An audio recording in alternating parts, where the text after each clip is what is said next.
Ken McCarthy. Ken, you were one of the early pioneers of the movement to commercialize the internet in the early 1990s. Time magazine credits you with being the first person to recognize and articulate the importance of the click-through rate as a key metric for making the internet commercially viable. You introduced, you were introduced to the practice of science as an undergraduate at Princeton University, where you studied psychology and neuroscience. In August of 2020, you released the documentary Fauci's First Fraud, which was cited 28 times in the RFK Jr. book, The Real Anthony Fauci. You were the author of the new book, What the Nurses Saw, about the systemic medical murders that took place and continue to take place under cover of COVID hysteria. Welcome to VSRF Live, Ken, and thank you for all your work. What motivated you to write this amazing book with these incredible nurses and respiratory therapists that we'll meet? Well, it's a long story. I'm doing this. I'd like to make sure that I stay within my 5 minutes, which is difficult for me. So I've written some notes, and I'm going to go through them really quick, and it will answer your question. And I'm doing it because we have very important people on this call. We need to hear what they saw. We need to hear how they were treated when they honored their oaths and tried to protect their patients. And we also need to hear all the positive things that they're doing now in the face of this ongoing catastrophe in the hospitals, which is not over. We call them whistleblowers, which is accurate, but what they really are people who are dedicated to health, the health and well-being of other people. That's the profession they signed up for, and they are honoring their oath. So how the book came to be, after Erin Olszewski came out in the spring of 2020, very early, with her eyewitness accounts of what she saw in the New York City hospitals, I was waiting for professional journalists and others to follow up. And I waited, and I waited, and I waited, and I waited, and the years went by, and I said, I guess I better do it. So what the book shows is that the things Erin reported were not just one badly run hospital, and it was not just a few bad apples. It was systemic. And it was not just a few individual tragedies. Unfortunately, that's the impression even people who follow the COVID situation very closely still believe, right? So let's address the scale of this thing. Let's look at the numbers in the U.S. 1,100,000 people are reported to have died of COVID. Over 900,000 of them died in a hospital or other medical setting.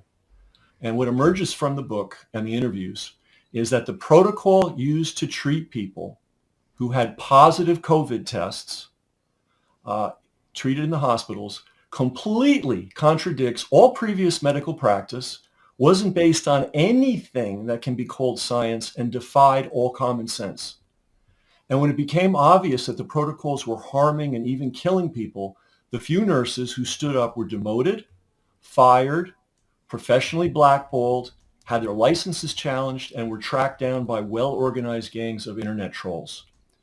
The book's 491 pages. It could have easily been 10 times that amount. In fact, what's needed is not just a book, but a serious commission on the scale of the investigations done after the JFK assassination, the Challenger disaster, and 9/11.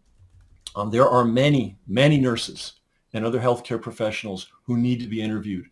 Many surviving family members need to be interviewed, and many survivors need to be interviewed because they didn't kill everyone.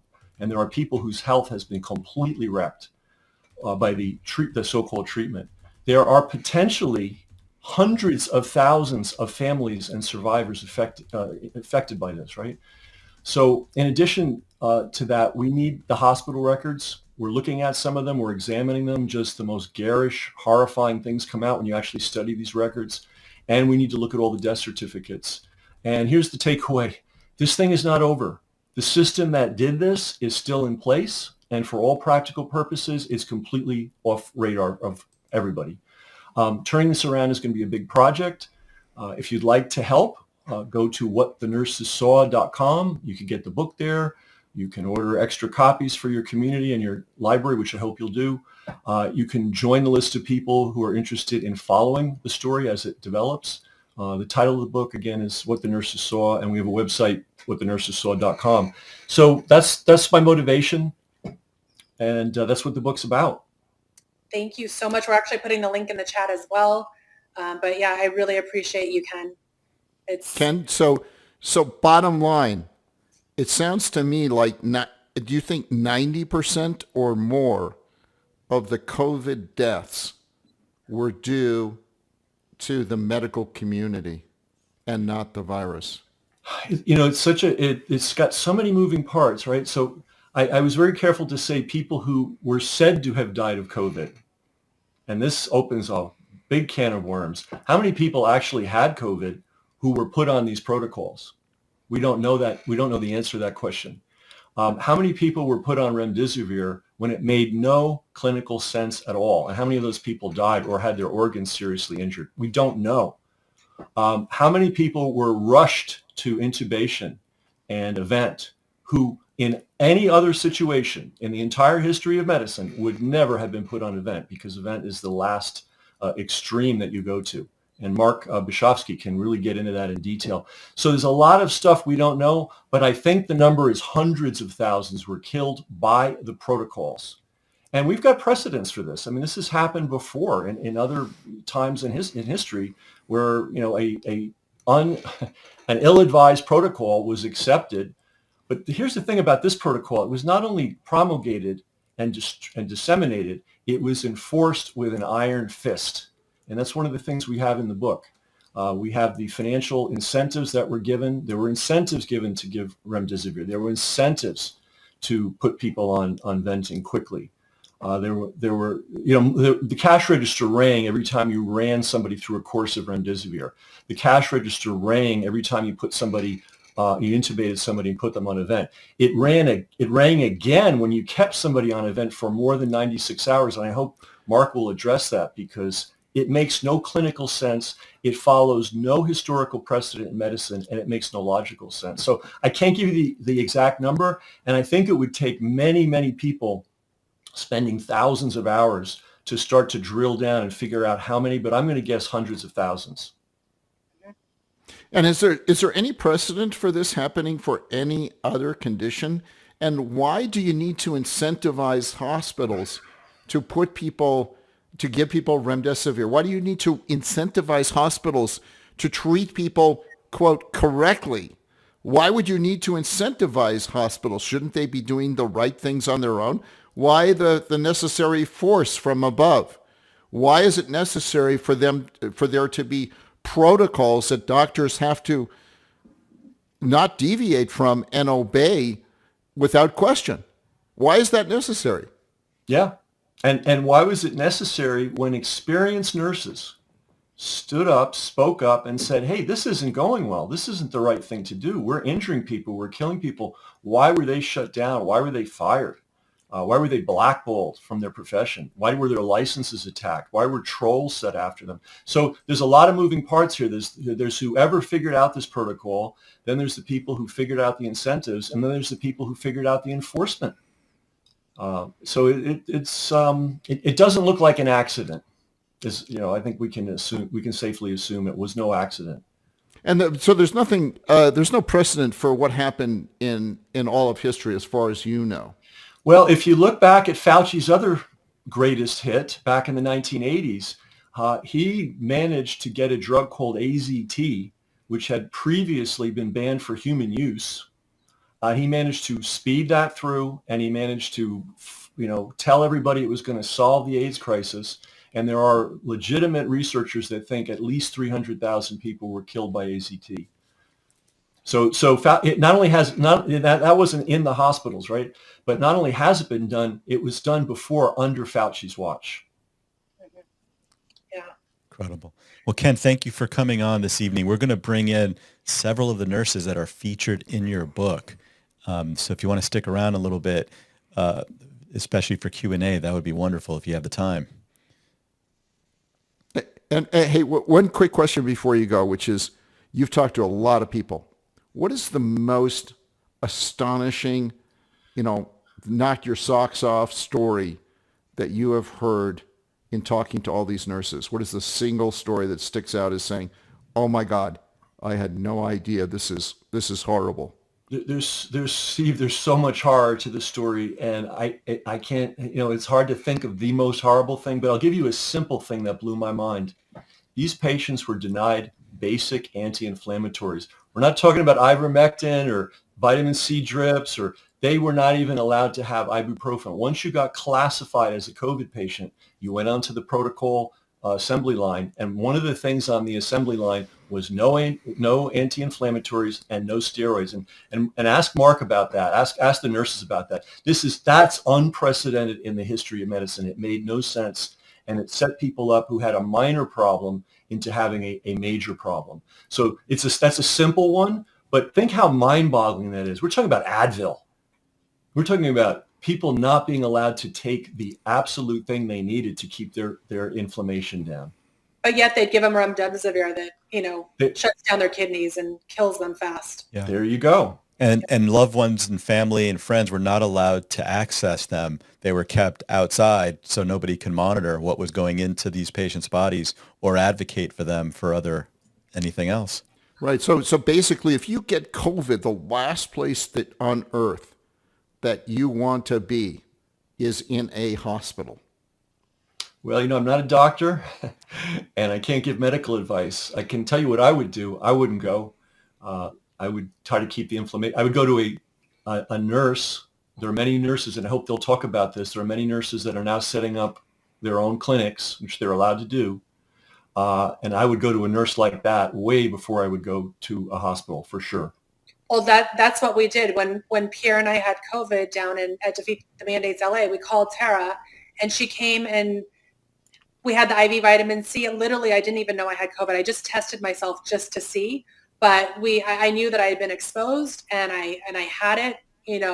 After I got home, I tested, and I breezed through it. And that's the first person that I called, was an experienced ICU nurse who knew what to do and how to treat me versus going into a hospital. So thank you so much. Thank you, Ken. Thanks for having me. Thank you, Ken. All right, I'm going to bring on Erin, also known as Nurse Erin. Welcome to VSRF Live. Hello. Thank you guys so much for having me. I'm going to read your bio real quick. You volunteered. You registered. She's not on screen video. Olivia, sorry. Okay, yeah, she's on now. Yeah, okay. I could see her. Okay. You're a registered nurse who volunteered for the front lines as a traveling nurse assigned to New York's Elmhurst Hospital during the COVID-19 pandemic. What you found there horrified you and inspired a new focus to your advocacy. Erin's book, The Undercover Epicenter Nurse, reveals how gross negligence, insurance fraud, medical malpractice, and good old-fashioned greed killed everyday Americans at Elmhurst and beyond. Thank you for joining. So, Steve, if you remember, she was in your favorite documentary, The Time Is Now. Yeah. I remember you watched that. You were fantastic in that, Erin. Tell us what you saw and witnessed and what life was like for you back then. Oh my gosh. Man, it's been like a long fight. I can't believe we're in 2024 already. So, I mean, right around this time, they were probably pre-planning this COVID, and, March hit, and I was working in the emergency room at a local hospital here in Tampa Bay, and we were furloughed. So ended up looking at different positions that, they were recruiting nurses into New York, the epicenter of the epicenter. So they were calling it a war zone, and, creating this, like, I don't know, they were having parades at 7:00 every night. It's just like a very bizarre type of situation. But it's something that I guess I rush into danger. I'm a combat veteran as well. So I'm like, I'm not afraid. I'll go. And then I ended up being assigned to Elmhurst Hospital, which was the epicenter of the epicenter in Queens, New York. And a few days in, not even, maybe the first day I was there, and I knew that this was a mass genocide. It was something that I never witnessed, in my entire life. And I've been in healthcare in some form since I was 16 years old. And I knew I just had to say something, despite, the pushback. What were the shocking things that you saw that didn't make sense? Nobody was going in the patient rooms, and they had extensions on the IVs outside of the rooms. And Oh my gosh. it's disgusting. A couple of patients that I was assigned to, I'd enter the room. I'm not afraid. Like when you when you sign up to be a nurse or a doctor or anybody in the hospital, I don't care if you're a janitor, you know the risk, right? You know that you're going to go into the room. There's a possibility that you can catch anything. If you don't want to do that, then leave the healthcare and go work at home or something. But if you're going to be there and you're getting paid to be there, and we were getting paid a lot of money, it was $10,000 a week for nurses, nurse practitioners, Wow. days, 15 grand a week, and you go some doctors were making well over $75,000 a week, which now I realize, and even at the time, I'm like, this is hush money. Like they don't. And it was true because my colleagues would talk about it, how bad everything was, but they didn't want to get fired because we were threatened to get fired. And there were some patients I went in, there's no chance that they had been touched in weeks because there was feces dried up their backs. And people were essentially the staff was just afraid of these people in the hospital. They were afraid of getting COVID themselves and dying. Is that what it was? No, because everybody knew that it was the protocol. So we were first of all, we were put on gag orders when we first got there, and then we were only allowed to, the doctors, I should say, were only allowed to use certain medications. None of it was the high dose IV vitamin C. None of it was, there was nothing that we could do. The only thing that we could do was sedatives, paralytics. At that time, remdesivir wasn't even a word. But later on, I learned there were people that were coming in dressed in all black uniforms. We wore like a navy blue, all travel nurses wore like a navy blue uniform. And they would come into my patients' rooms and demand that I give them their blood, and I would ask where are the orders. So now I know, almost 4 years later, that they were experimenting on patients without the patient's permission or the family's permission, and they were hanging remdesivir even without our knowledge on these patients. Who were these people? They're employed by the hospital. They're not employed. Do you know who they are? Have no idea, but and to this day, you have no idea who they are. No. Did you ever ask the hospital, your hospital management, who are these people? I did, and ironically, so I think it was May 25th when I was fired. Like a few days prior to that, I went and talked to management about this nurse practitioner, supposedly no name badge, nothing. And I'm like, what are they doing? Like, there's no order for this, and they're threatening me. And she actually had threatened me in the room that, you'll be gone soon. And sure enough, I was. So there was more to it that we don't even know, that I don't even know. So you never got an answer, and to this day, you do not know who these people in the black suits were. No. And the patient never seen them before in the hospital. These people don't work for the hospital. You'd know, right? No, wow. To this day, and at the end of my video in my documentary, when I went undercover, the patient that they killed, which now I know for certain 100% that he was murdered, he was alert, and like he was, about ready to come off the ventilator, and he was in the room when I was literally blocking the door. I had my hands up on the door, and I think that they did that purposely because he probably, they knew that he was alert and could probably, tell his story. And they removed you. It makes sense at this point. Didn't they, Erin? They took you away from him, and he was the one patient that you knew would survive, or you had a good feeling that he would survive, and they took you away. And when you stepped out of the room and got reassigned to another place in the hospital, you heard a code blue called to his room, and he expired. Is that the patient you're talking about? Mm-hmm. Yeah. So he was alive, and he died how many minutes after you left the room? It had to have been like 20, anywhere between 20 to 40 minutes. And they put me in the emergency room. They didn't even need me there. And like everyone was like, why are you here? And I'm like, I don't know. This is like really bizarre. I just felt it like deep down in my soul. Like I'm like, there was something wrong. And I remember like running in slow motion because I heard my room number and I ran all the way upstairs and they blocked me from coming down the hall, and I saw the crash cart, and like I was like, you know what? I don't care. I know that they were going to probably get rid of me at that point, but I would have walked anyway. You know, like So, at that point I was like, I'm done. This is evil. so surely there's been an investigation where the police have come in, or the investigators, federal investigators have come in to figure out how people have been killed. Certainly there's been an investigation of this, right? No, you know what they did though? Right after they kicked me out, they unplugged every single ventilator. And when they do that, it resets all of the settings. And there was a couple nurses that were in there, and we were on a WhatsApp chat, and I just kind of, every single travel nurse through Crucial Staffing, that's the main staffing agency that FEMA was funding. I sent a mass text to everybody, like, you know what you're doing. You know that they're killing these patients and you're going to be part of it. I was so angry because like that was my one patient that I worked on so hard. I mean, he should have lived. He should have lived. What was the response that you got from your colleagues? Thankfully I did that because there was a few in there that contacted me outside of that. So I actually had another nurse that continued recording undercover for me. Well, for everybody.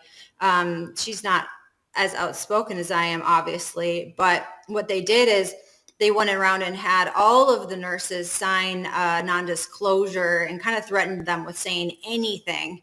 And most of them signed it, but she took photos of it. And then they also said that I was responsible. That was right around the time that, gosh, it was like, there was like a lot of like Black Lives Matter things going on. It was with, I don't know, with the police, and I can't remember exactly the name of the guy that the police supposedly. Oh, George Floyd.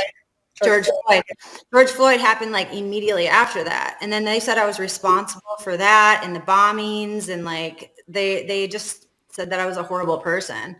You know, so that ultimately turned a lot of the nurses against me because I was stealing their hero status away, you know, and like people were now kind of like waking up a little bit and realizing that, oh, maybe these people really aren't dying from COVID. And it was just going to take a while because like, if they didn't believe me then, they would believe me a year later or 2 years later or 3 years later when it was their own family member.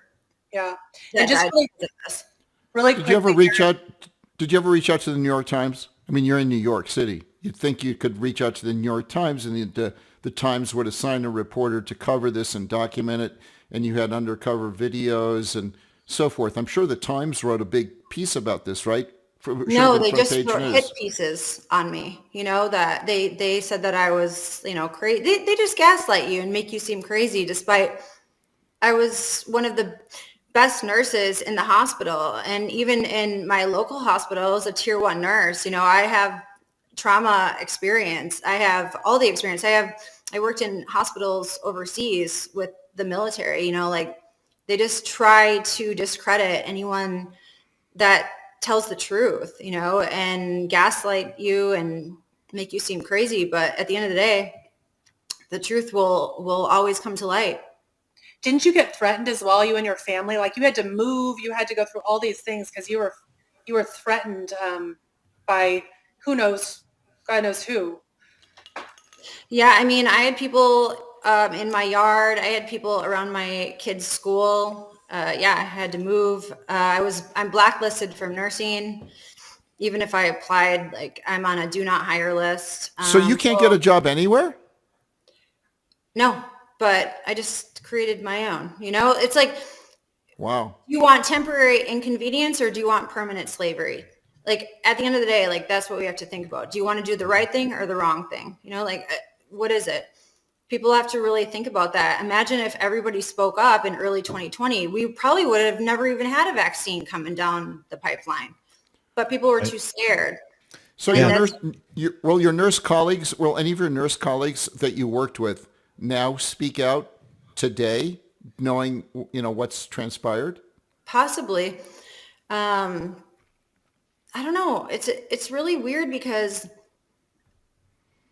they wanna like protect their families, right? And like the income. But at the end of the day, that's our mission in life, right? To protect our kids and our future generations. So if they don't speak up now, then they're ultimately putting it on their children to have to deal with it. Like had we had everybody speak up at that point in time, how different would our world be right now?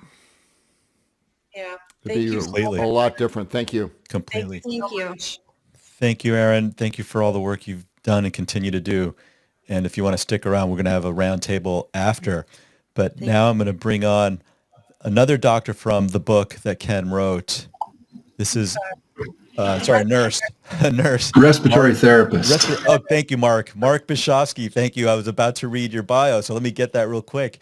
Mark, you're a highly experienced respiratory therapist who was thrust into activism and politics after facing unconscionable vaccine mandates in the workplace.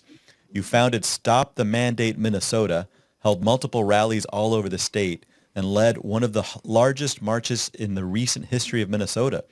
You were also a candidate for the State House of Representatives in Minnesota. You're currently the host of the show, The Truth Expedition on Rumble. Welcome, Mark. Thank you for all your bravery. Thanks. It's an honor to be here. Thanks, Steve, for everything you do. I've been following you all along, and you're a beacon for all of us fighters. I appreciate it. Thank you, Mark. Tell us what you saw, Mark. Well, as a respiratory therapist, I saw a scam immediately. I've been kind of into alternative healthcare for many, many years. So everything kind of struck me as off from the beginning. Probably, I know we don't have a lot of time, so I'll just try to hit the highlights here. So to me, as a respiratory therapist, somebody who's been doing it, 25 years and worked in ICUs, flight teams, you name it, very highly experienced. Early intubation was a killer. It killed untold thousands, maybe tens of hundreds of thousands of people, this concept of early intubation. And we can get into more of the details with that. But historically, at the time, 20 plus years I had been practicing, you would intubate people when it became emergent, because it's dangerous. Intubation is very dangerous. When you intubate somebody, put them on a ventilator, you have to sedate them into a medically induced coma. You need to mostly paralyze them. When you do this, you're introducing infection risks into the lungs. You're changing their blood pressure, which requires all kinds of other medications. I'm sure, as all the other nurses on this call know, it's just a cascade of danger. In fact, when I first started as an RT, I went to this huge symposium at a university hospital, and they'd done a huge study on their patient population and found that intubating anyone for any reason increased morbidity and mortality by 25%. So I knew right away that this was bullcrap, and I challenged the doctors immediately. And I'll say that my relationship with these doctors was impeccable for the last decade. Just impeccable. I was a part of the team. I even had open access to the president of the hospital. I was utilized on that team. And as soon as I started asking any questions, they literally would not talk to me anymore. Were there any doctors at all that agreed with you, or were they all following orders to intubate?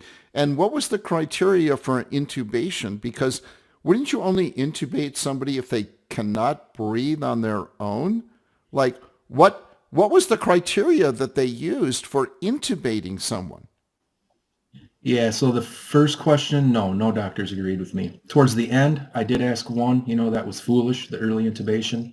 And he's like, oh, but we were trying to protect you, because when you intubate, then you don't aerosolize the room with COVID. Bull crap argument.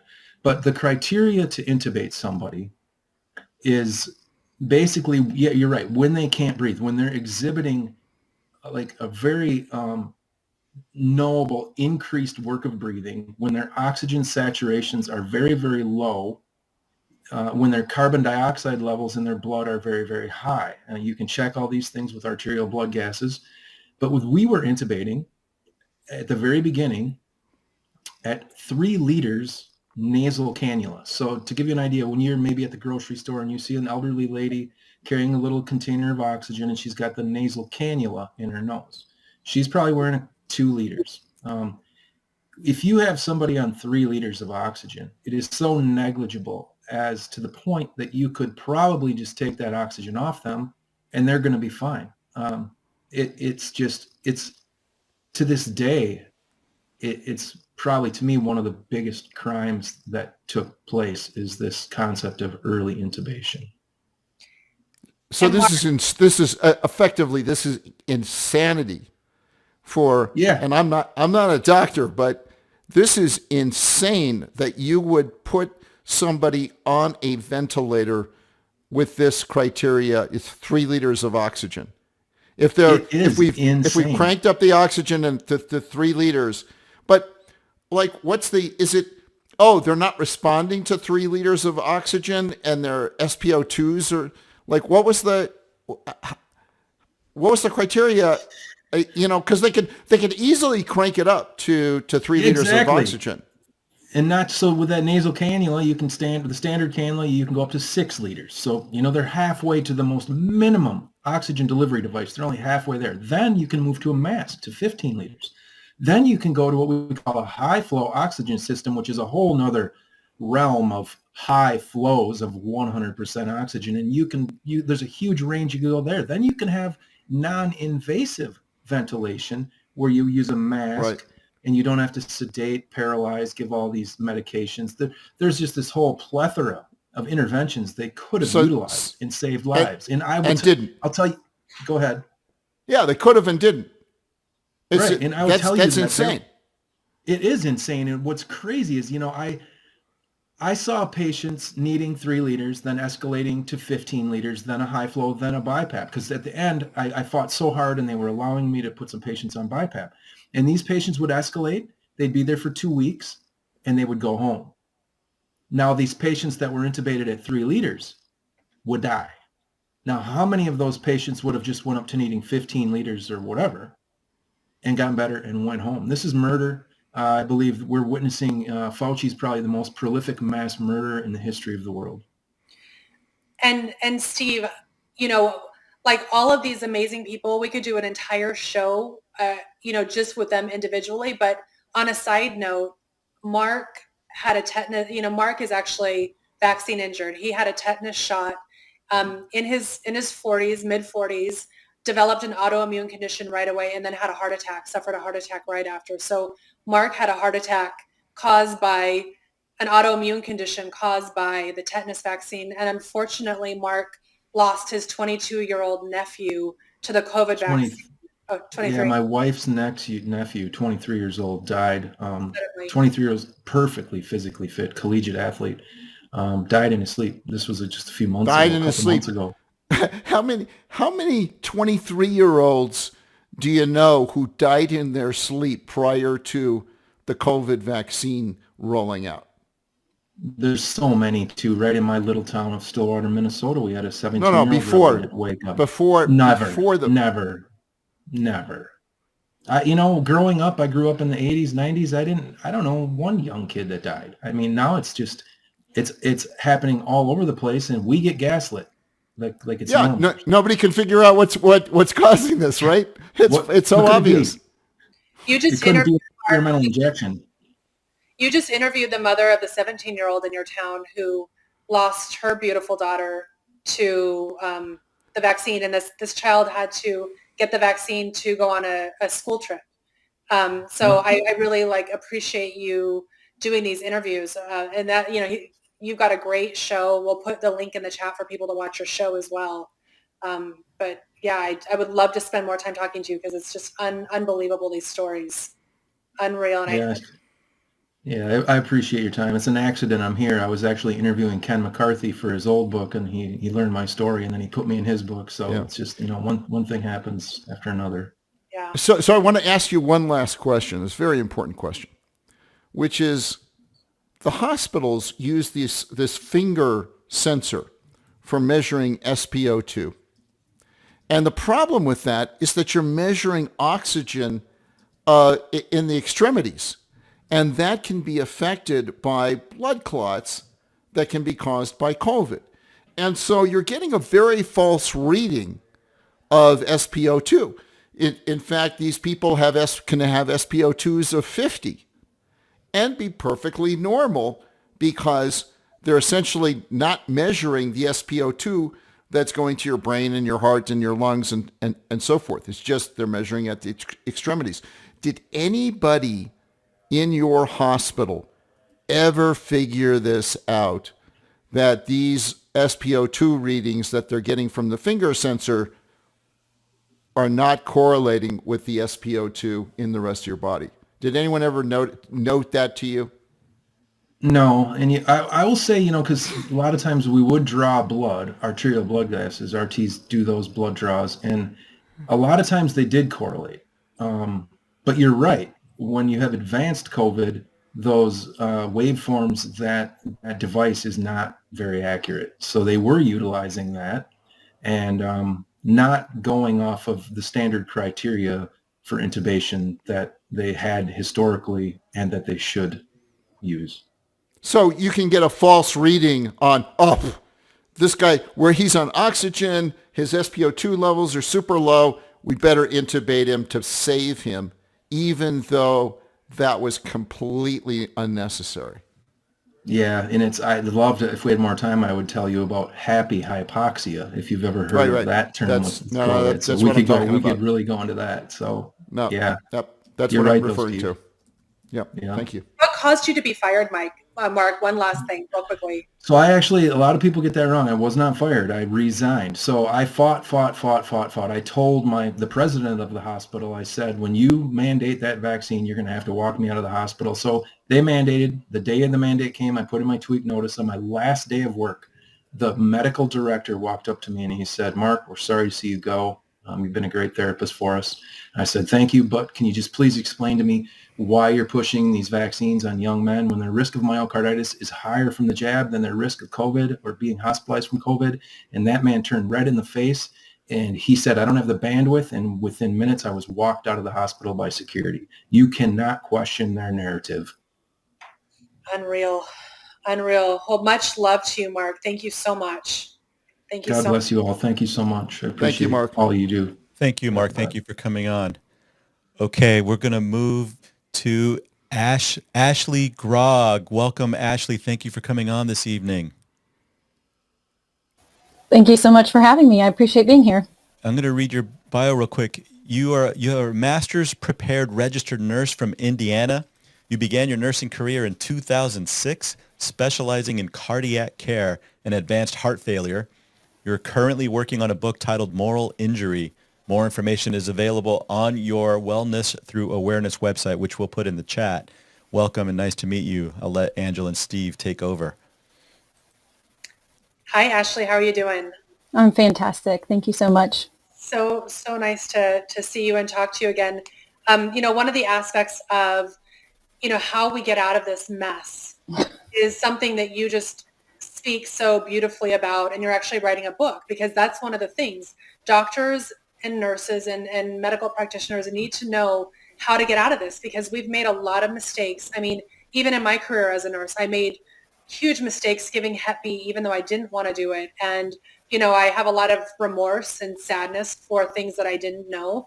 And so I think a lot of doctors did things and they just didn't know that they were harming people, and they don't want to admit that and come clean with it. So I'd love to hear your thoughts. Yeah, so interestingly, when COVID started, I remember right before lockdowns had hit, my husband and I were sitting in church and the air was just so dense and heavy. And I looked at him, not really knowing what I was about to say, but I looked at him and I said, the biggest battle in all of this is going to be the psychological one. And he just kind of looked at me funny, and we didn't talk about it again. And as time progressed, I was very lucky. I didn't work in the hospitals, but I was watching very closely from the outside, talking with a lot of my friends still on the inside. And it just things were not adding up. And I was advocating because at the beginning of COVID, they started mandating vaccines, flu vaccines. And I thought, okay, this vaccine is going to come out. This is going to be a mandate. This is what we're moving towards. This is going to be the problem. And so I was advocating legislatively. And as time went on, I started working on a project for VAERS because I had my own pretty significant moral injury, not only from working in the hospital and the poor conditions in the hospitals, and this is years ago, but the guilt and shame that I carried over vaccinating patients and probably causing them harm. And so as I continued to dig into that aspect of my own moral injury, I realized how wide sweeping this was. And originally my book was going to be called Moral Injury, the Dangerous Undercurrent of COVID-19, because truly every single human being on this planet has probably incurred some level of moral injury or guilt and shame that comes from either being betrayed, doing something, being required to doing something, or witnessing something that goes against your morals and you don't stop it. And this is a really complex topic, and it's usually only talked about in war veterans, but we've all been touched by this. And I see this as a huge opportunity for healing across humanity, because we're going to have to make a decision. The nurses on this call are also amazing, and I'm so honored to be here with all of them, and not only nurses, but respiratory therapists for Mark. But we all have to make a decision whether we're going to stand up and be brave and live by our morals, or whether we're going to be swept away by this current of what everybody else is doing. And so moral injury is really difficult because of the fact that it's not just that, okay, I made a mistake, I need to do better. It's that now, instead of choosing to do something that was against your morals, you become a bad person. You blame yourself that there's something inherently wrong with you. And you identify with that. And so you begin to think, like, what is the point of trying if I'm not ever going to be a good person? How can somebody possibly forgive me or care about me? Or how can I ever make amends for this? And I think this is really, truly the people who are refusing to acknowledge what is going on. They are trying to protect themselves from this moral injury. They might see it, they might not. Maybe it's a subconscious level, but it's that moral injury that creates cognitive dissonance as a protective mechanism. And so I'm really excited about releasing this book. If anybody feels, if this is resonating with you, if you are hurting, Angela, I know we've talked about this, go to my website. There's a free download, because we just need healing. And I talk about compassion a lot, and it's not amnesty. It's not just blanket forgiveness. It's the repentance. It's saying, hey, I did this, it was wrong. And then acting in congruency with your beliefs and coming to a place where you don't do that again. Do not violate those beliefs. When you see something, you're saying something, and you're working towards resolution. And so that is how we come out of this. And we need to inspire this in everyone around us. Those doctors and nurses still stuck in the system, they're scared to speak out because they have to go against everything that they were taught. They have to acknowledge that they did wrong, not only one-on-one, but they were part of this bigger scheme that caused so much damage. We have to help them out of that by saying, look, I know that this was wrong. I know that you're hurting. I love you. Let me help you through this. And so I really just encourage people to grab that download, share it, send people to the website, and then we're just going to work through this together, because it's going to really, if we don't address it now, it's going to degrade our moral fiber. And what I'm afraid is that the people left in the system, the situation is going to be normalized. Well, you're a nurse. You're just going to have to accept the fact that you're going to break your morals. And if you can't live with that, get out. No, I'm sorry.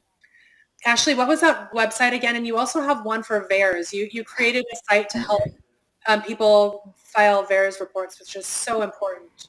Yeah, so WTAjourney.com, WTAjourney.com. you can go there and you can get that free download for moral injury. It's just a worksheet that you can download and print off. And then the VAERS project was my own way to cope with my moral injury. We learned about 10 years ago the danger of vaccines, and I carried a lot of guilt and shame over the fact that I had vaccinated people, and they were chronically ill. And it's my way of giving back. And I think if people have that guilt over vaccinating and they want to do something to help fix this problem, start educating others on VAERS. It is a way to reach the movable middle, because it's a government entity. Those people who are hardcore against it, I criticized my husband for questioning vaccines. Yeah. And I didn't know about VAERS. But my goal is to crack the window so that they can see that vaccines aren't safe and effective, period, because that's what my mindset was. And then once we can crack that window, we can start giving them a little bit more information, and hopefully we can help people, because as you and I talked about, the biggest tragedy of all of this is the fact that patients are hurting and they're not getting help. And to me, that is what drives me. That I will work myself, hopefully not, but this is a hill I will die on, because of the fact that I can't stand unnecessary human suffering. And that's what's happening. And we're neglecting our patients. And that makes me insane. Well, thank you so much. Thank you so much, Ashley. Do you have any final questions, Steve? Yeah. The one final question is, the people the nurses who are in the system now, who are working at hospitals now, if you were to engage with them, could you persuade, can you change their thinking for all of them, for 50%?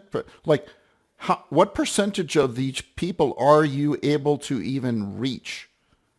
Yeah, so that's and effectively deprogram.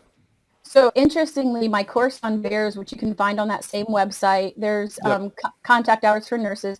That California nurses who are ardently pro-vaccine are taking that, and they're acknowledging that there is risk.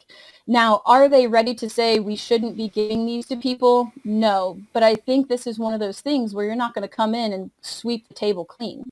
You know, we got to plant seeds, and we got to keep pushing on that. Immediately, I would say that there is a mindset shift in probably 10 to 15%, but the fact that I'm not shoving it down their throats, they'll come back to me. And that's where I win the most battles, because they're willing to engage in conversation with me, because I just tell them the facts, and they keep on. It breaks down they don't think that I'm going to shame them and guilt them. And so they're willing to come back. And I think I've probably had 50 to 60% conversion rate on the people that I've worked with over time. That's awesome. Thank you. Yeah. Thank you so much. Thank you, Ashley. Thank you, Ashley. Thank you for coming on. All right. Next, I'm going to bring on Kimberly Overton. She is our good friend, a registered nurse in Tennessee with a background in critical care. In July of 2021, Kimberly founded Nurse Freedom Network to stand against the medical tyranny we are now facing. She was also a speaker at both of our Defeat the Mandates rallies, and founded Remnant Nursing Services, a PMA specializing in the consultation and care of the vaccine injured. Hi, Kim. It's so great to see you again. Hi, thank you. Always great to see you, Livio. Hi, Steve. Thank you so much for having me back. And Angela, of course, always good to see you. Always so great to see you. Tell us about, you were an ICU nurse. You worked COVID ICU. What did you see? Yeah, so I worked in the ICU throughout the pandemic, directly caring for COVID patients. And, I began becoming uncomfortable with the protocols that we were using. Nothing made any sense from the very beginning. They have us wearing that same N95 mask from our COVID patient room to our non-COVID patient room. In effect, spreading COVID all over the place. But one of the most egregious things that I saw, and I will go back to what Mark was talking about earlier, was the unnecessary intubation of these patients. They were intubating these patients and pushing for early intubation, not because these patients were in distress, but they were doing this in an attempt to contain the virus, because once you are on a closed loop system, the ventilator is a closed loop system, the virus is no longer disseminated into the air. So it's no longer about the patient in the bed. It's now about protecting the healthcare workers against a virus we'd already been exposed to. And they did this with knowing that approximately 80% of those patients that we placed on this ventilator were not coming off of it. We were in effect signing their death warrant when we did this. And Did you just, yeah, go ahead, sorry. I was just saying that was the most egregious thing that I had ever seen in the 30 years, and then never mind the remdesivir. It was remdesivir, ventilator, death. This was what we were seeing over and over again in the hospital. I've never seen anything like it. When you discussed this with your nurse colleagues and said, this is wrong, we are killing these people, like we should be ashamed of ourselves, we need to complain, what kind of response did you get from your fellow nurses about that? I think a small amount were on the same page as I was, questioning it, but they, I said, why are we doing this? I would always ask the doctors, especially, why are we doing this? And their only answer was that it's protocol, which I just couldn't believe. We were, especially knowing that there was safe and effective medications out there that was working, the ivermectin, the hydroxychloroquine, medications that have been safely used for decades.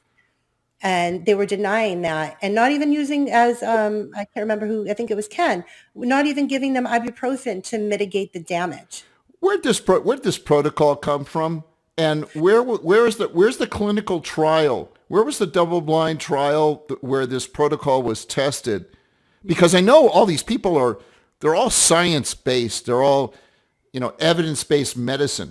So clearly, this protocol that is used on people must have been tested against hundreds of protocols, and this protocol must have come out as the top protocol for treating COVID, where I have not seen in the peer-reviewed literature this randomized trial where these protocols were tested and developed. Did I miss it? You must have missed it just like I did, Steve, because unfortunately, it's really interesting. The WHO actually recommended against the use of remdesivir in the hospitals because they did massive global studies that showed that it was ineffective against in hospitalized patients. And we can talk about why that is. It's an antiviral medication, right? So it relies on some form of viral replication in order to be effective. By the time that these patients were getting to us in the hospital, they're already well past their replication phase, several days into their symptomatic phase. So that's when I started asking the question, why do we continue to use this medication that is clearly doing more harm than good? And then my bigger question, why is the government financially incentivizing its use? Right. And what was the answer that you got when you asked that question? It's protocol. Okay. Where did that protocol come from? Yeah, they're all top down, NIH top down. If you think that these doctors are doing any kind of independent research, you are sorely mistaken. They take all of their marching orders. All of these physicians, mostly in these hospital systems, they are paycheck employees, just like the nurses, just like the respiratory therapists. They are paycheck employees, so they are taking their marching orders just like everybody else.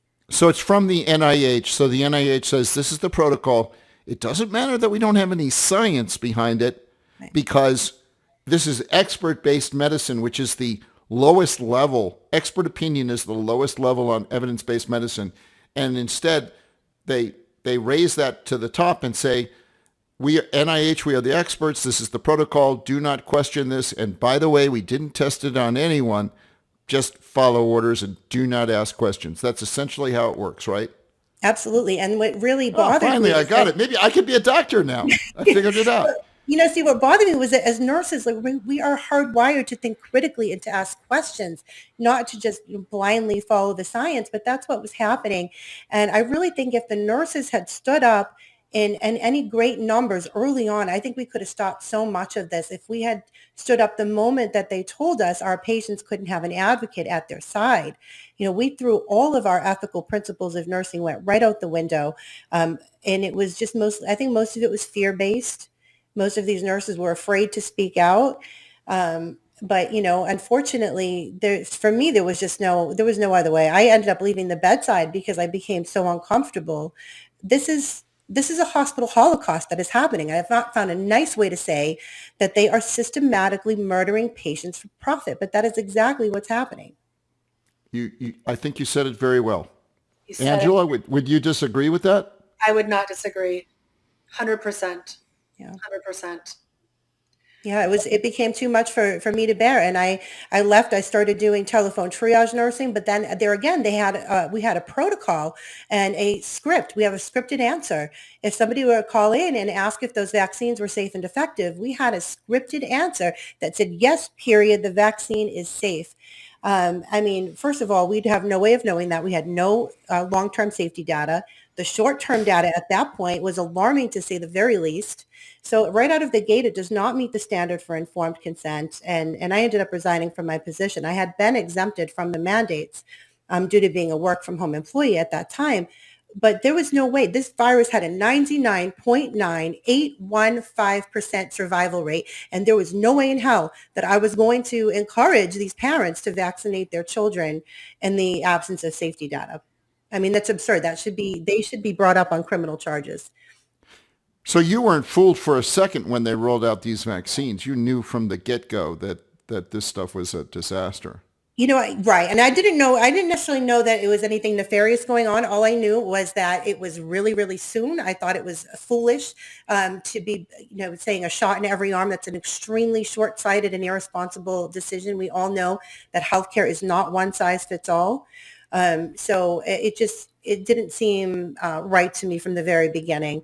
But yeah, I ended up resigning, and we're pushing ahead, and we're doing big things with remnant nursing, because I think that once people start to realize that they are safer at home with a nurse than they are going into the hospital and getting that COVID bounty put on their head, there's a lot of value in that, and people are starting to realize that very quickly. Where can people? Yeah, you're probably never going to make it on Joe Biden's healthcare committee. No, I don't think so. Unfortunately, I keep waiting for that call to come in. Not yet, right? And when did you first realize that the COVID vaccines were actually killing people? It's one thing to say that it was the vaccine was unnecessary, which is why you didn't take it. Right. But when did you personally realize that these very COVID early. vaccines were killing people? Yeah, it was very early on in the rollout. I was still at the bedside, as a matter of fact. I started seeing the vaccine injuries. I started seeing the paralysis. I started seeing the cardiac arrest, the strokes. And when I was on the telephones after I left bedside, I was seeing so many of these callers, 18 to 35 years old, calling in with these cardiac symptoms, having, and in effect, having heart attacks. And it was always post-vaccine. And, the interesting thing that they were talking about the pandemic of the unvaccinated, but they're very tricky, as you know, and they're deceptive about their language, because you are not considered vaccinated until you are 14 days post your second shot. So what would happen was these people would get their shot, they would get COVID anyway, then they would, get a myriad of symptoms, which we're calling long COVID, but it's really vaccine injury, and they're calling them unvaccinated. So that's what was filling up your hospitals. So when you said early on, are we talking about January of 2021 that you realized that these vaccines were bad news?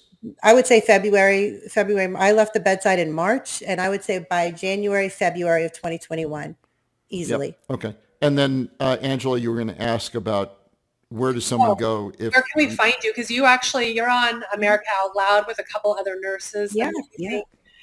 Heroes that will be joining us shortly, but you're on America Out Loud. Where can other people find you and your nursing services? Yes, you can find us at remnantnursing.org, and we provide health and wellness. We're focusing on keeping people out of the hospital, away from the corrupt sick care system. And we also provide advocacy services in conjunction with an organization called Pure Blood Registry. We're able to procure clean, unvaccinated blood for blood transfusion and directed donation. And we've had 100% success rates in advocating for our clients for that. Nobody's talking about that. We've completely tainted our blood supply in this country, and that's something that we don't talk about enough. No, we sure don't. Thank you so much, Kimberly. You're a hero. So grateful meeting you back in the day and defeat the mandates. You're just wonderful, and thank you for all you've done. Absolutely. Thank Thank you so you. much for having me. Yeah, it was so great to see you again, Kimberly. Thank you so much. You as well, Livio. Thank you.